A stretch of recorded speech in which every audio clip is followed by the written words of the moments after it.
Hi, this is CK at CK Education. Do you have social skills? A lot of parents, ever since their children are very young, stress the importance of having social skills. Now, I've heard this so many times, especially as an educator. I've heard so many parents talk about, oh, I don't know if my kids have social skills, or because of the pandemic, my kids aren't going to school. And so I think that's going to inhibit their social skills, or they're not going to learn how to be social, or this word gets tossed around all the time. Social skills, social skills. You have to be good at social skills. You have to have social skills in order to be successful in your career and to be successful in your job, and on and on and on. And I've heard people say this so many times. Well, I'm here to tell you that social skills are overrated. Okay, now let me tell you, when people say social skills, what they really mean is, I want my kid to get along with all types of people. I want my kid to get along with everybody. And to take it a step further, I want my kids to have a lot of friends. This is what it's all about. Parents whose kids have a lot of friends just feel better that, oh, my kid has a lot of friends. So my kid is popular. My kid has good social skills. My kid, as if that has something to do with success later in life. Again, as in most things that people believe in, this is not true at all. If you look at some of the most successful people in the world, they are introverts. In fact, if you look at research, introverts actually do better in school.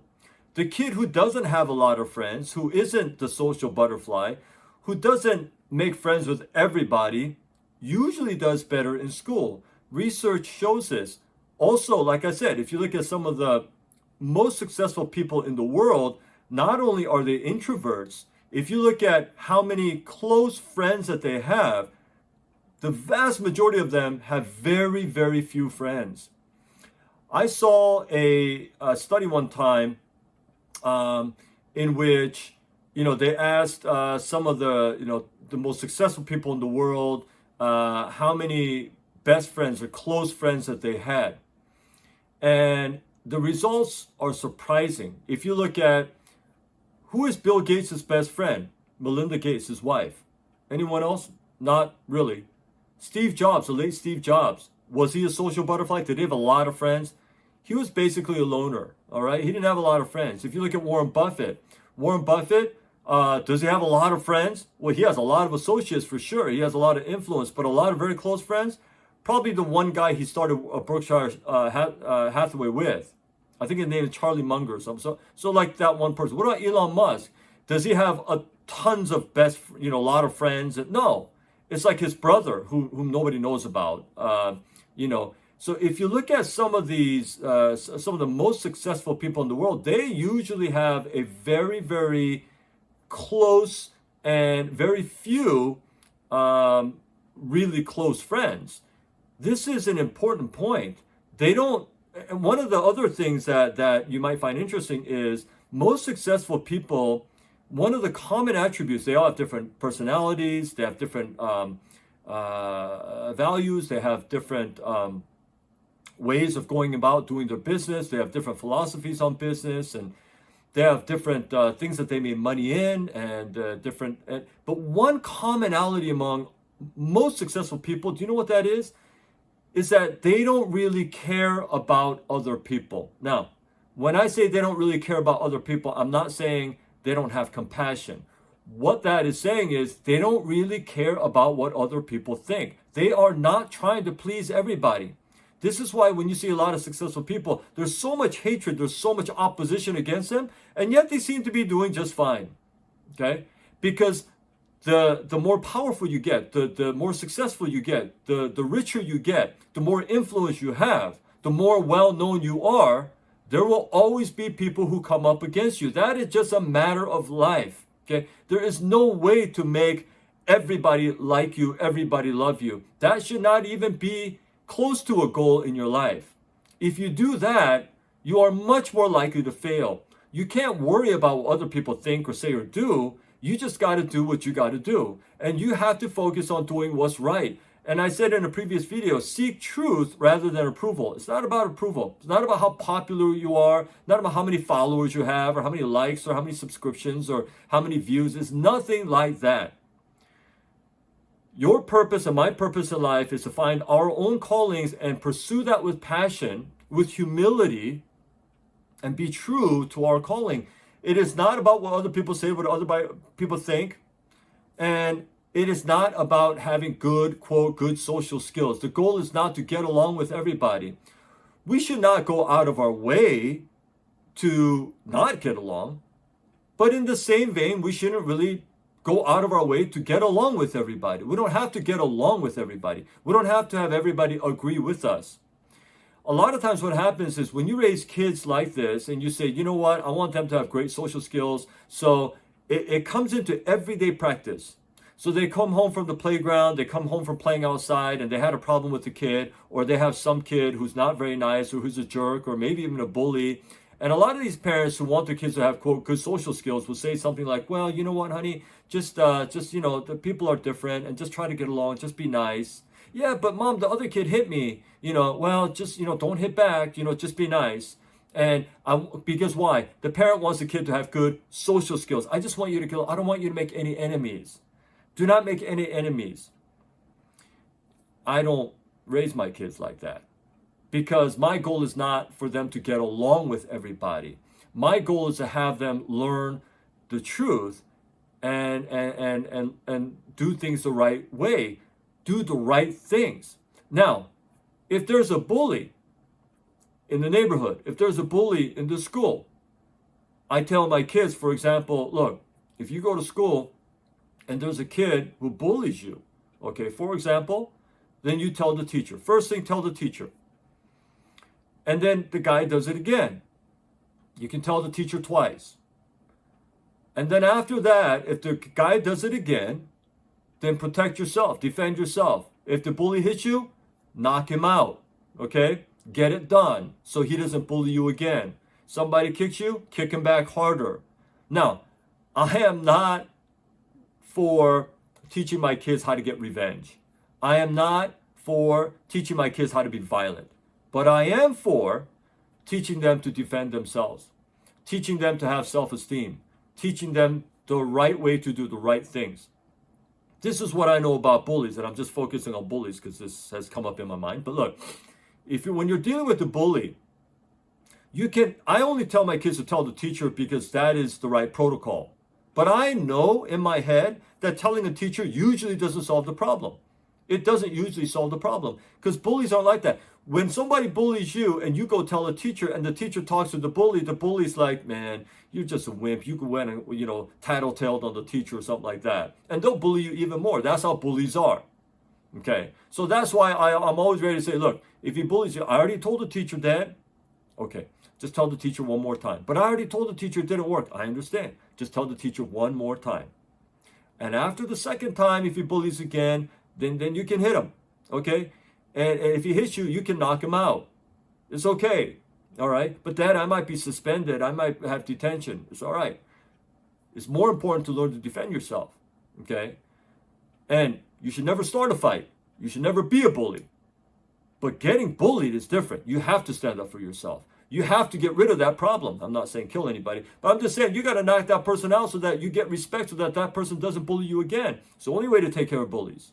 All right? So, the social skill thing is so overrated. It's making wimps out of people in areas that they should not be wimps in.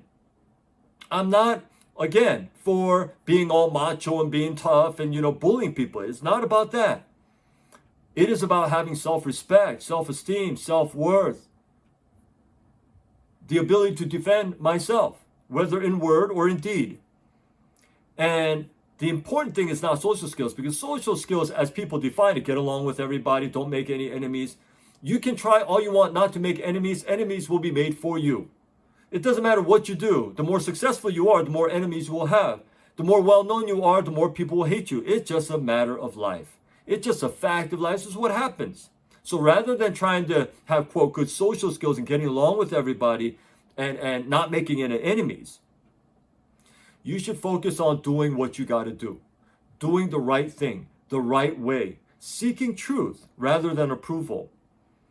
And if you build your success, if you accumulate skills and knowledge, and if you accumulate that and you master those things and you begin to have success in life, whether in whatever area that it is, then, like I said, there will be haters and enemies will be formed, whether you want to or not. So, I would say, don't go out of your way to make enemies, but don't go out of your way to please everybody. You can't do that anyway. So forget about social skills as people define it. Focus on what's right, doing it the right way, and just living your life. If you're just living your life, you're doing the right things the right way, and you're just living your life, and you're fulfilling your calling in life and your purpose, and some people don't like it, too bad. Yeah, but what if I lose friends? What if they leave me? Then they weren't meant to be with you. They weren't meant to travel that journey with you. And you just have to accept that fact, because that is often the fact. And so you got to be okay walking the journey alone sometimes. Now, the people who are meant to be with you, who are meant to stay with you on that journey, will stay with you, thick or thin. These are the true friends. And you should want true friends, not just acquaintances, social acquaintances. And so I just wanted to get this straight about this thing. Everybody talks about social skills, and I want my kid to be sociable, and I want them to get along with everybody and not make any enemies and always be nice. What fantasy world are you living in? Okay, that doesn't happen on planet Earth. There are always enemies. There are always people who will hate you. There are bullies in life. There is evil in this world, and sometimes you gotta stand up to them. Okay, you can't always just be the nice person. And trust me, I always try to be kind to people initially. And I've done this throughout my entire life. I've always, no matter what company I go to, no matter where I work, no matter what business I do, I try to always be nice. I make an effort to be kind initially. But the problem is, some people mistake kindness for weakness. They try to take advantage of that. Then I got to play tough guy, whether in words or deeds, because I'm not going to let somebody step on me. I'm not going to let somebody push me out of the way just because they want to. And again, I try to do it with respect. I try to do it, in as gentle way as I can. But I'll definitely stand up for myself, for my family, because this is the right thing to do. And so, don't be afraid when you have enemies. Don't be afraid when people come against you. If you're doing the right thing, if you're fulfilling your calling and your purpose in your life, God is with you. You'll always have somebody who is traveling with you. And sometimes people will come along and they'll be there. Sometimes people will leave you. That is the way life is. Sometimes enemies will come, sometimes they will go. That is the way life is. You just keep following your path and don't worry about pleasing everybody, because that is a road to disaster. All right. Now, I want to end this here, this topic. If you found this to be helpful, there are many more videos. I have over 100 videos on my channel about mindset for success, about successful career advice, about successful parenting, about college prep success for high school kids, and personal finance and money advice. So if you go to my channel, you'll see all of these different videos, and I encourage you to watch them because they will help you. Again, as I said many times, I'm not trying to increase my subscriptions or views. I don't care. Okay, I really don't care.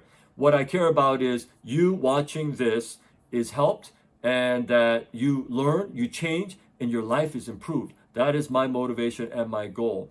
I will include a link to this playlist, the playlist that this video is in, and so in a few seconds it'll pop up, I guess. So click on that, and you can watch many of the other videos, and share them if you think they're helpful, so that other people can be helped. All right.